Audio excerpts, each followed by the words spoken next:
Bonsoir chers frères et sœurs. Nous avons eu droit à de nouvelles révélations du général Tchiani. Les révélations sur le financement des SOFA de Dominique Ouattara et de tous ces grands commerçants ivoiriens qui paient les produits agricoles, le café, le cacao, l'anacarde et autres à nos paysans. Parce que je voudrais rendre simple la chose.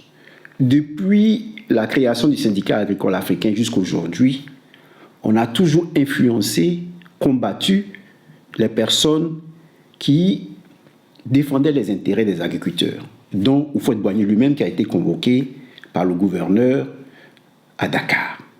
Eh bien, cela continue jusqu'à aujourd'hui. L'AES est combattu pour son sous-sol. Nous sommes combattus par des chocolatiers. Il faut que cela soit clair dans vos esprits. Et alors, le président Tchiani, le général Tchiani, président Tchiani, vient de nous dire que un avion avec des milliards de francs est descendu en Côte d'Ivoire. Parce que cet avion avait été intercepté. Selon nos dires autrefois, il n'a pas voulu dire le nom, mais je crois que cet avion était descendu au Burkina Faso, le Burkina Faso qui a fait atterrir cet avion, et ils ont constaté que cet avion était bourré de milliards, qui étaient destinés à la Côte d'Ivoire. Pourquoi?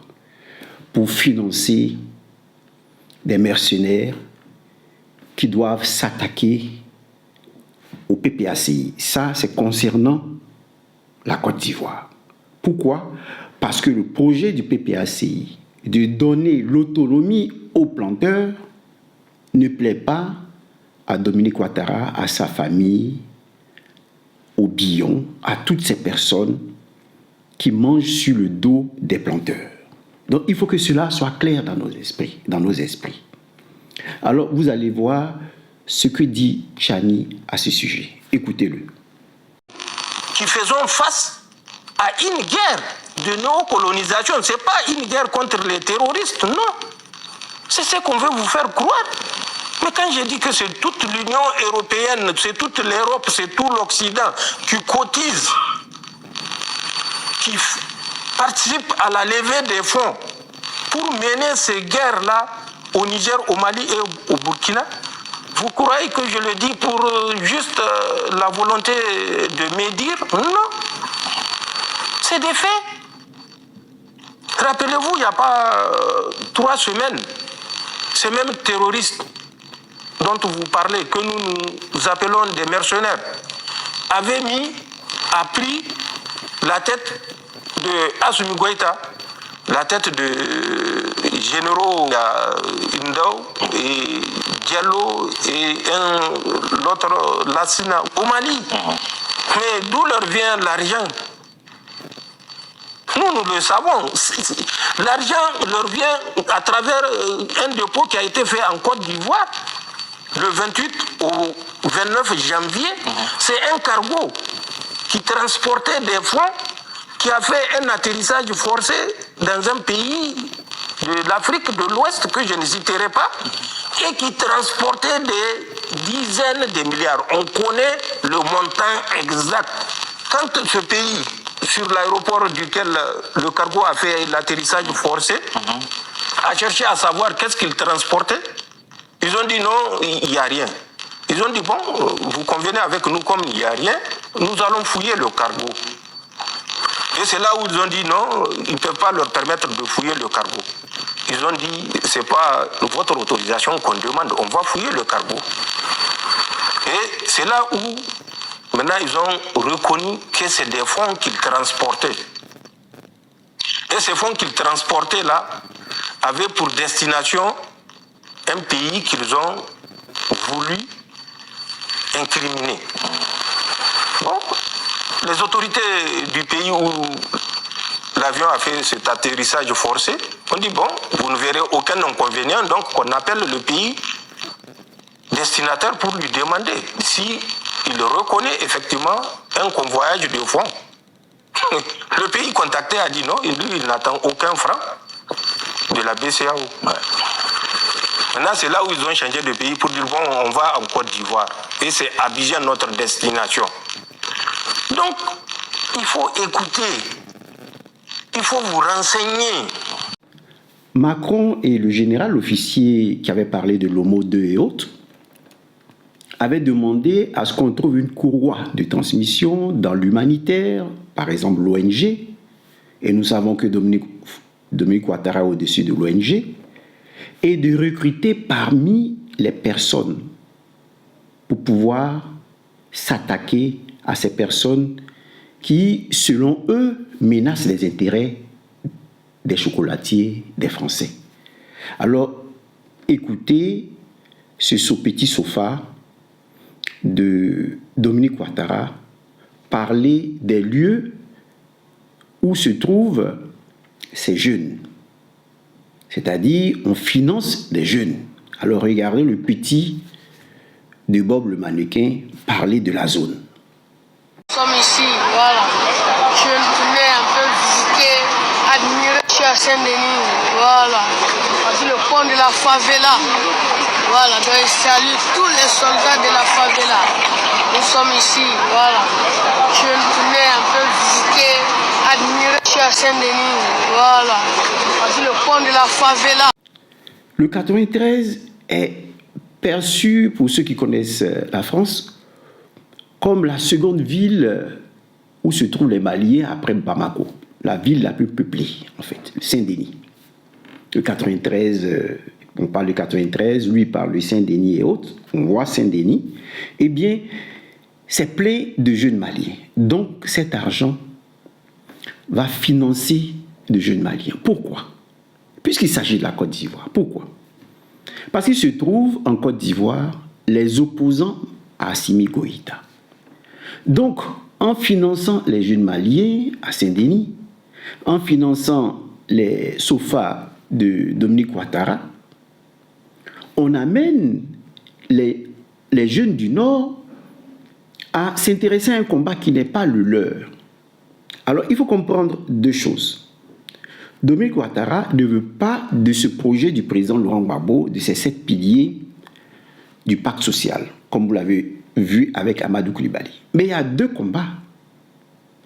On veut éliminer le PPACI, mais en même temps éliminer Assimi Goïta pour pouvoir s'attaquer à Tchani et à Ibrahim Traoré. Alors, vous avez vu que le 25 avril, il y a eu cette attaque dont parle ici Tchani. Cette attaque qui est venue de la Côte d'Ivoire et qui, disons, inscrit en faux ce jeune de Bob le mannequin qui, en voulant combattre à tout prix Aïcha Koné, a fait des révélations. Ces révélations sur les 49 soldats. Avant de montrer le président Tchani, je voudrais vous faire écouter cette manipulation d'un si jeune garçon. C'est-à-dire qu'il est capable de manipuler les esprits des gens, parce qu'en parlant des 49 soldats, je vous laisse d'abord écouter, et puis on va commenter. Vous avez un pays aujourd'hui, et l'AIS. Vous n'avez pas l'AIS? Comment une grande, c'est-à-dire comment une chanteuse qui dit que bon, j'aime mon pays. On dit les 49 soldats. On ne parle pas de politique. 49 soldats. Ce qui fait ta sécurité. Ce qui fait la sécurité du peuple. On les arrête injustement. Sans preuve. Et toi tu te lèves sans preuve pour dire non, pour affirmer ce qui les a attrapés, on dit, tu affirmes, oui, c'est les Ivoiriens qui sont dedans, c'est peut-être ces 4 personnes. Les autres là, ce sont les étrangers. Et tu t'en fais les éloges de ces clowns là. Et aujourd'hui, tu viens t'asseoir parce que tu as assez mendié là-bas. Aujourd'hui, on ne peut pas te recevoir là-bas. Tu viens, c'est pas passeport. Vous le voyez parler des 49 soldats. En fait, il parle des 49 soldats en se faisant passer pour un Ivoirien patriote. qui dit comment toi, Aïcha Koné, les 49 soldats te protègent et se battent pour toi. Et toi, tu ne veux pas te mettre de leur côté et tu défends le Mali, tu défends l'AES. Alors que son mentor, Bob le mannequin, est du Mali. Donc ici, je vais vous montrer, avant la vidéo du président Tchani, je vais vous montrer les origines de Bob le mannequin et ce que dit ce jeune homme au sujet des 49 soldats. Écoutez.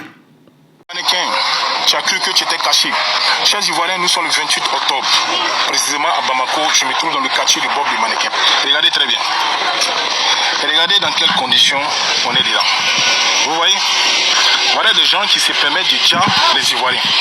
Et je vais vous montrer la cour familiale de son papa. Vous voyez? Voilà. Et actuellement, j'attends son cousin. Vous voyez? Là, c'est la cour familiale de son papa. Voilà. Voilà des gens aujourd'hui qui sont permis aujourd'hui de dire des Ivoiriens, de tuer des Ivoiriens, d'arracher la vie des Ivoiriens, des Maliens purs. Aujourd'hui, là, tout à l'heure, j'attends son cousin pour échanger avec lui. J'aime les pays et ils ne rentrent pas dans les polémiques bizarres. Oui, c'est le Goumet. C'est le Goumet qui est sur toi. Tu sais qu'on Goumet ne rattrape où? Non, c'est fini. Non. Notre papa a donné lui. Tu vois, quand tu veux avancer dans la vie, tu vois, il faut avoir une grande dame à côté de toi. Voilà. Il y a les Goumets de passer. Tu vois, on ne rentre pas dans ça. Il ne faut pas rentrer dans les détails. Ma maman dit que, comme souvent, on l'invite.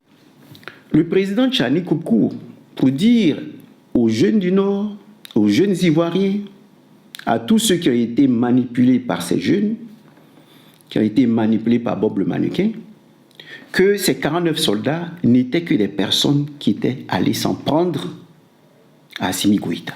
C'était un coup d'État raté.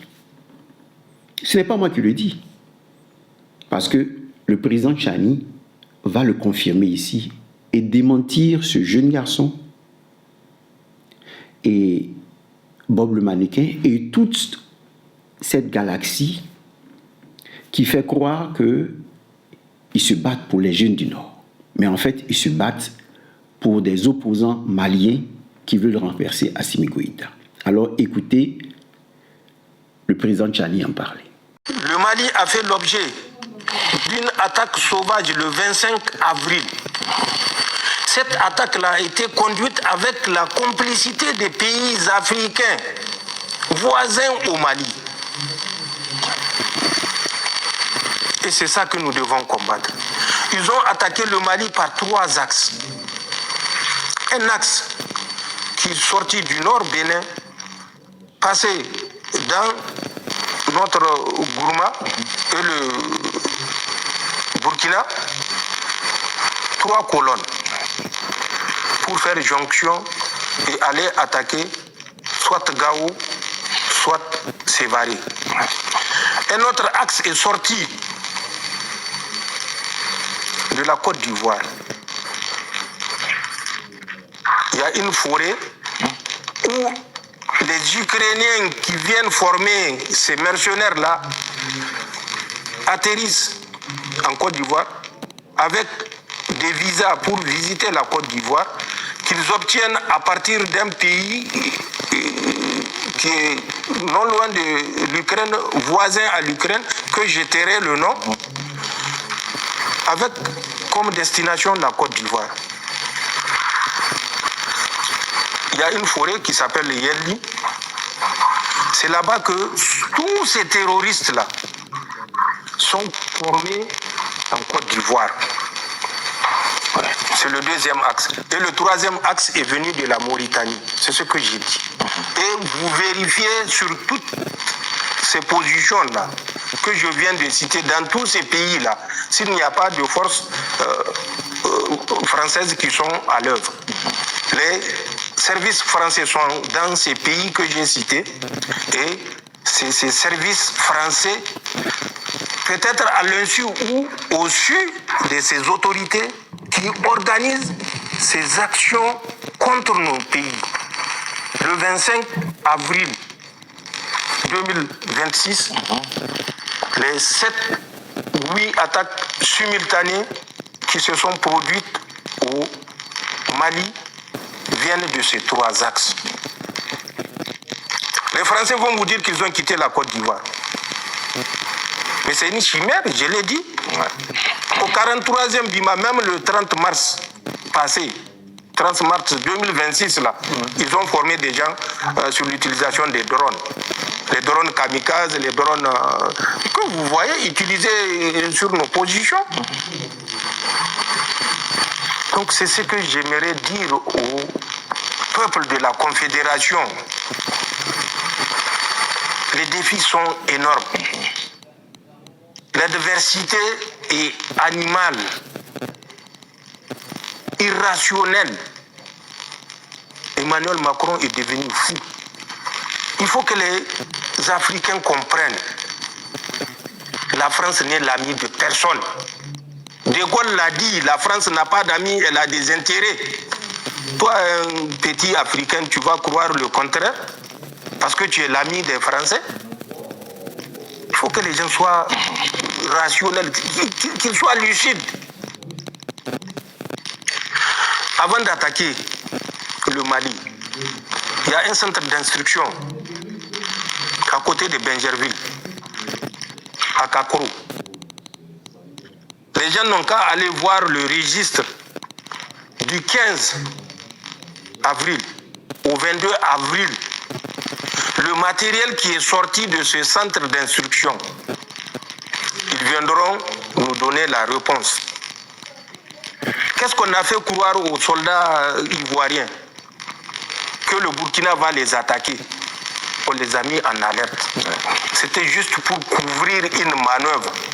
Et c'est ce qui me convainc que les autorités ivoiriennes sont au courant de tout ce qui s'est tramé contre le Mali, contre le Niger, contre le Burkina.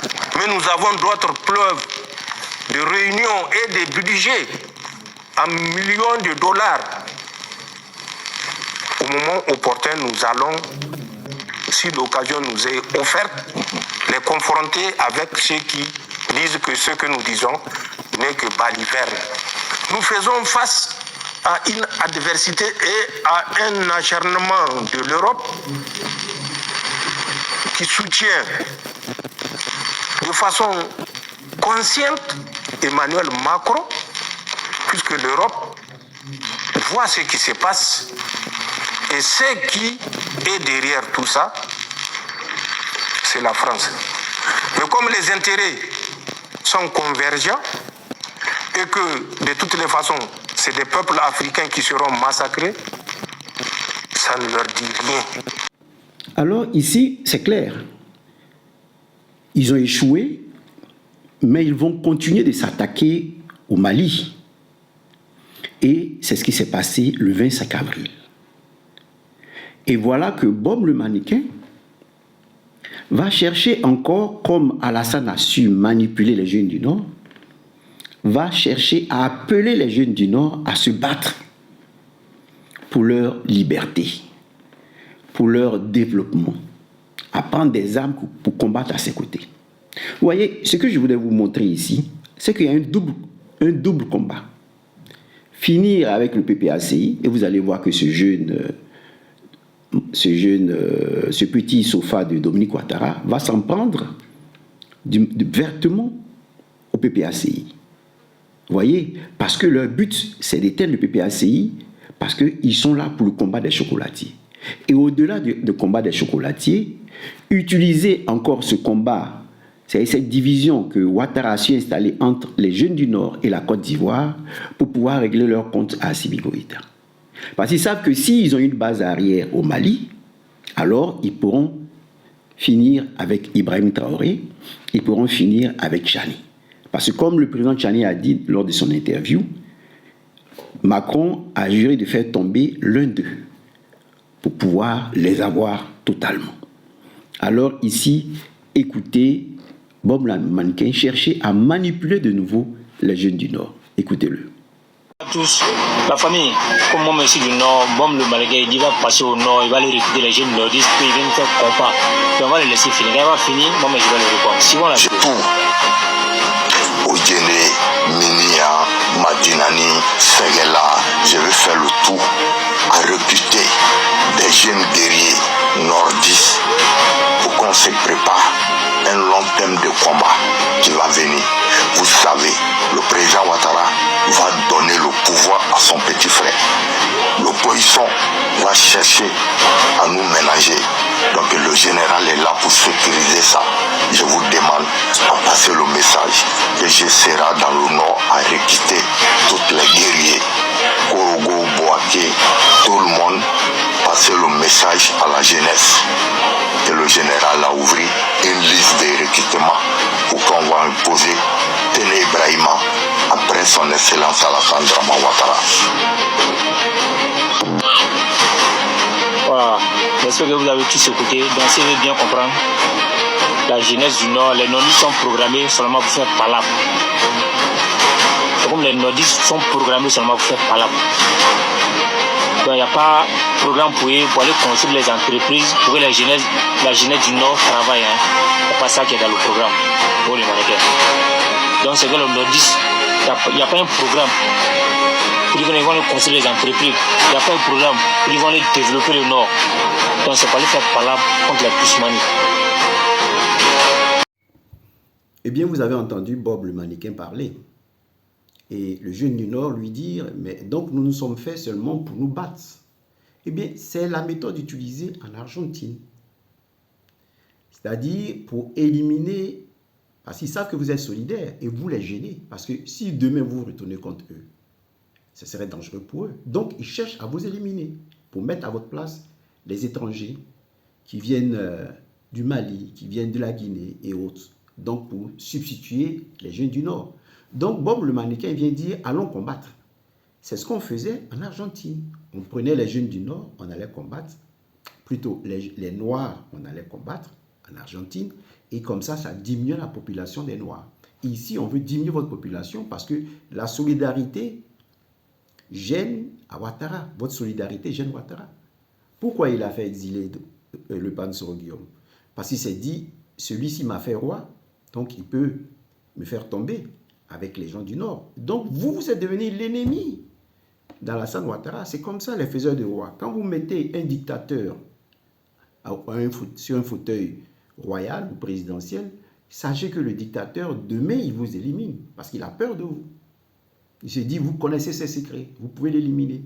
Donc voilà pourquoi Bob le mannequin revient pour prendre les jeunes, pour les diminuer encore. Comme sont morts beaucoup d'entre vous, sont partis beaucoup d'entre vous, ils veulent vous diminuer encore.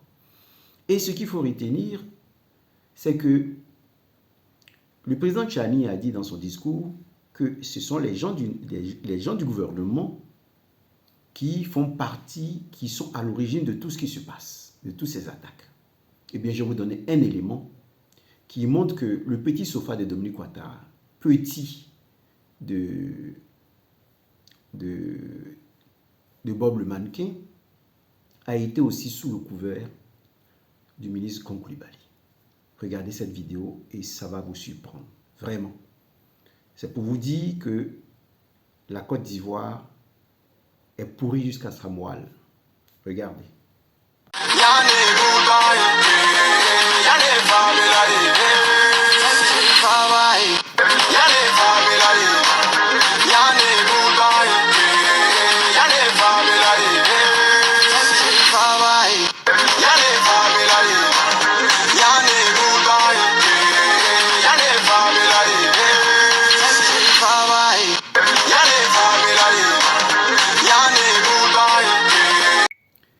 Et regardez comment Koulibaly salue la reine des jeux, celle qui s'occupe de tout, celle qui finance tout, celle par laquelle passe tout, la patronne des chocolatiers en Côte d'Ivoire, Dominique Ouattara, la patronne aujourd'hui du vivrier, celle qui a des mercenaires qui doivent s'attaquer à tous ceux qui veulent lui enlever la gestion du cacao, du café et autres. Ce qu'on demande Ce n'est pas leur enlever la gestion. On leur dit, il n'y aura plus de prix d'achat que vous allez fixer. C'est nous qui allons fixer le prix de vente. Mais ceux-là les gêne. Ceux-là, ils n'en veulent pas. Parce que perdre 1 milliard, ils n'en veulent pas. Ils préfèrent perdre des vies humaines que de perdre 1 milliard. Vous voyez, c'est ce qui se passe. Donc, je voudrais tirer une conclusion. Que dire? Excellence, Monsieur le Président de la République, Excellence, Madame la Première Dame, vous imaginez tous ici présents le bonheur qui est le mien d'être de retour au pays, à la maison.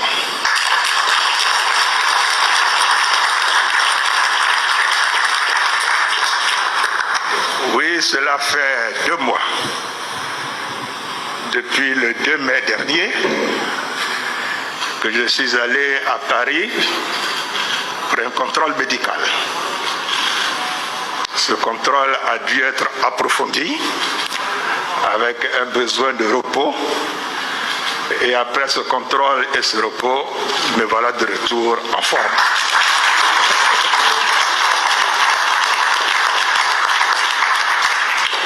Monsieur le Président de la République, pendant ces 2 mois,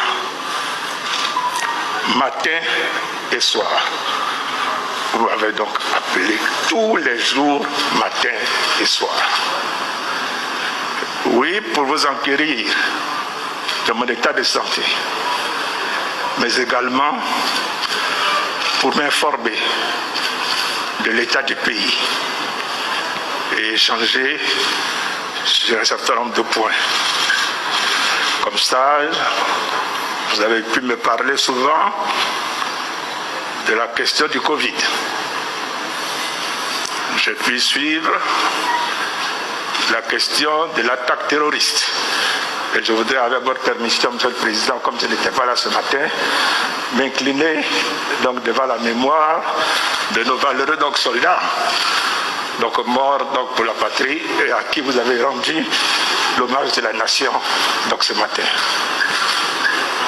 Monsieur le Président, j'ai suivi les inondations, vous en avez parlé, vous avez même donné des instructions. Il y a 2 conseils de ministres. Avec les membres du gouvernement, nous nous attelons donc à mettre en œuvre les instructions que vous avez données, puisque ça a été très clair, plus jamais d'inondation en Côte d'Ivoire. Et chacun doit prendre sa part de responsabilité. Monsieur le Président de la République, on parlait d'économie.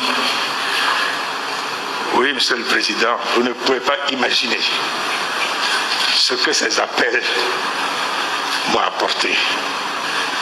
Ce que ces appels m'ont apporté comme force et énergie pour pouvoir traverser cette période. Merci, Monsieur le Président.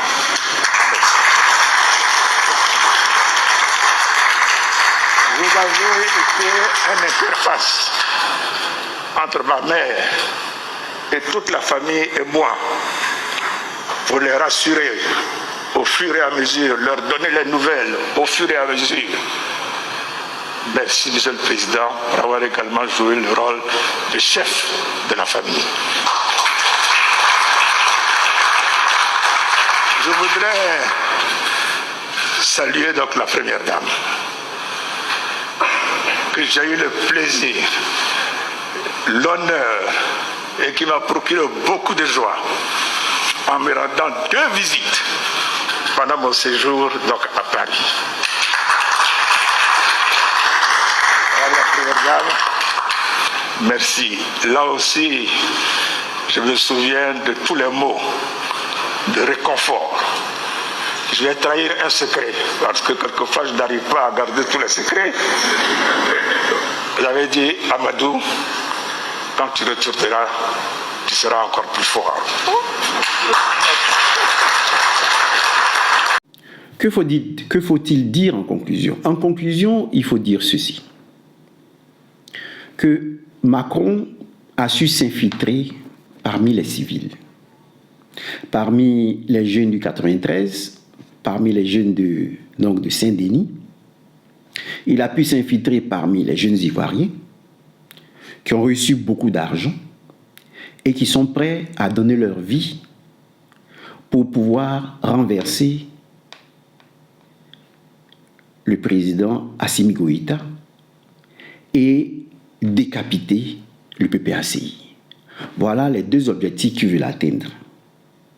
Et le président Tchani a été clair. Bingerville à Kakro est une zone où les gens sont, et dans la forêt aussi de Mans, je crois, où les gens s'entraînent. Donc, grosso modo, il faut que les Ivoiriens comprennent que si le président Laurent Gbagbo a voulu utiliser l'arme de la justice pour combattre jusqu'à présent, sans oublier qu'il demande à tous les Africains de mettre sur pied une grande armée. Cela ne veut pas dire qu'il n'est pas d'accord avec le combat de l'AES. Il est d'accord avec le combat de l'AES, mais en Côte d'Ivoire, puisque nous sommes déjà entourés, infiltrés, nous devons combattre au moyen de la justice. Parce que les gens sont dans les forêts, prêts à nous canarder, prêts à nous décapiter. Alors ici, il faut qu'on sache à qui on a affaire. On ne doit pas avoir peur parce que le combat, la victoire sera la nôtre. Il faut que vous compreniez que la victoire sera la nôtre. Mais comme le président Laurent Gbagbo le dit, nous utilisons pour le moment l'arme de la justice. Et c'est sans les armes qu'il est sorti de la Cour pénale internationale. C'est sans les armes que nous allons nous mettre à terre cette dynastie de Ouattara et de son frère. Voilà ce que j'ai à dire. Parce que nous vivons, nous, déjà, dans le même lit que les terreaux. Ils dorment avec nous, ils se lèvent avec nous. Vous avez vu une jeune fille décapitée dans une rizière, vous entendez parler d'un jeune mort dans un champ, c'est parce que ces jeunes, certainement, les découvrent. Et quand ils les découvrent, au-delà des rites sataniques et autres, eh bien, ils les éliminent. Parce que si vous les trouvez dans la forêt, vous allez venir raconter ça aux gens. Alors, eh bien, si vous tombez sur eux, ils risquent de vous éliminer au-delà des rites sataniques. Alors, ils sont dans nos forêts, ils sont avec nous, ils sont partout, ils mangent avec nous. Donc, soyons sur nos gardes et continuons le combat du président Laurent Gbagbo en mobilisant les Ivoiriens, en amenant les Ivoiriens à comprendre que seule leur grande mobilisation va payer. Il va nous faire sortir des griffes de cette armée de mercenaires dont parle le président Tchani. Aujourd'hui, je laisse la méditation. Demain, nous en parlerons parce que c'est une méditation qui va concerner, cette fois-ci, disons, la réconciliation avec Dieu. Parce que lorsque les gens nous disent « Ah, j'arrive devant les anges et on me fait voir tout ce que j'ai fait sur terre », ça fait peur. On se dit « Tout le mal que j'ai fait sur terre ». Et Bill qui disait « Je pleurais toutes les larmes de mon corps spirituel » parce qu'il n'avait plus de corps. Mais il pleurait parce qu'il regrettait tout ce qu'il avait fait. Alors il y a une possibilité de faire en sorte que nous ne soyons pas confrontés à cela. Que nous ne regrettions pas parce que nous pouvons tout arranger ici avant de partir. C'est de cela que nous allons parler demain. Aujourd'hui, je me contente de cette vidéo parce qu'il est tard. J'ai été très occupé cette journée, donc j'ai fait la vidéo tardivement. Demain, on va faire une vidéo politique et une vidéo, disons, spirituelle. Allez, bonne soirée et comprenez que depuis le syndicat agricole africain jusqu'à présent, on nous met toujours soit des loupards, soit des microbes. Aujourd'hui, nous avons eu affaire aux loupards avec John Pololo et autres qui protégeaient les bosses, les chocolatiers. Aujourd'hui, ce sont les microbes qui protègent les chocolatiers. C'est ce que vous devez comprendre. On est toujours dans un système d'agressivité, de violence pour que les chocolatiers empêchent les agriculteurs d'être autonomes. Voilà le combat que nous menons avec le président Laurent Gbagbo pour que les anacardiers, les personnes plutôt qui produisent l'anacarde, les gens qui produisent du cacao et autres puissent avoir droit à leur pain quotidien, puissent être autonomes. C'est cette autonomie que Dominique Ouattara nous refuse, et tous ceux qui vivent, les Ivoiriens qui vivent, les chocolatiers qui vivent sur le dos des paysans ne veulent pas admettre. Mais nous réussirons ce combat. Tout dépend de nous-mêmes. Tout dépend de notre unité. Union, discipline, travail. Grâce à cette devise, nous vaincrons. Merci et à la prochaine vidéo.